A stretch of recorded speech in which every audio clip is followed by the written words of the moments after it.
Hello, Acho. Let's read this question. So this question says, this is a statement-based problem. So first option is when both statement 1 and 2 is correct, and second is both statement 1 is 2 are incorrect. Third statement is statement 1 is correct and 2 is incorrect, and fourth statement is when statement 1 is incorrect and statement 2 is correct. Alright, statement 1 में क्या बोला है? If there is no external torque on a body about its center of mass, then velocity of the center of mass remains constant. Velocity क्या रहेगी आपकी center of mass के about constant रहेगी. Statement to में क्या बोल रखा है? The linear momentum of an isolated system remains constant. Alright, तो चलिए बच्चों इस क्वेश्चन को अब हम स्टार्ट करते हैं.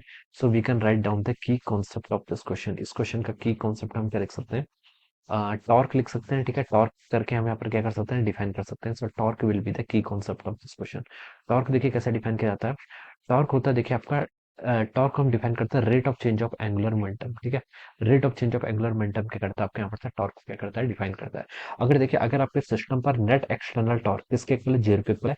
तब हम वहां से ये चीज तो डेफिनेटली बता सकते हैं कि जो आपका एंगुलर मोमेंटम होगा सिस्टम का, दैट विल रिमेन्स कांस्टेंट. वो क्या रहेगा? आपका कांस्टेंट रहेगा. ये हम बता सकते हैं. और टॉर्क की देखिए एक डेफिनेशन और होती है. टॉर्क होता है क्या? Torque is basically the moment of the force. किसके इक्वल होता है? Moment of the force. So here we can see that torque is defined as r vector plus f vector. Alright, तो ये भी डेफिनेशन है. अब यहाँ पर से देखिए स्टेटमेंट वन ने बोल रखा है, if there is no external torque. अगर आपका एक्सटर्नल टॉर्क नहीं है, यानी कि टॉर्क की वैल्यू किसके इक्वल है? जीरो के इक्वल है.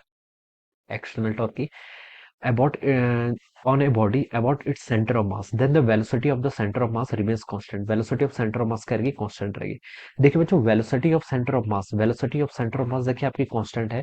इस चीज का क्या मतलब है? इस चीज का मतलब ये हुआ कि आपका जो लीनियर मोमेंटम है सिस्टम का, लीनियर मोमेंटम जो आपका नेट एक्सटर्नल मतलब force acting on the body पे आपका जीरो के इक्वल है. ठीक है, फोर्स एक्टिंग. देखिए velocity of centre of mass zero के इक्वल कब होगा? जब आपका लीनियर मोमेंटम कांस्टेंट होगा. और लीनियर मोमेंटम कब कांस्टेंट होगा? जब आपका फोर्स क्या होगा? जीरो के इक्वल होगा. लेकिन कंडीशन हमें दे रखी है, देखिए टॉर्क जीरो के इक्वल है.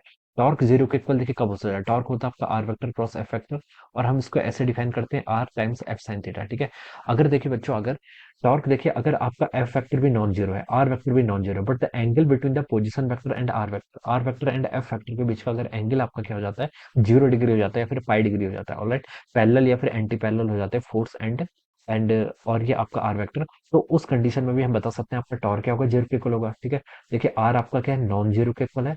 एफ भी क्या आपका? नॉन जीरो के इक्वल है.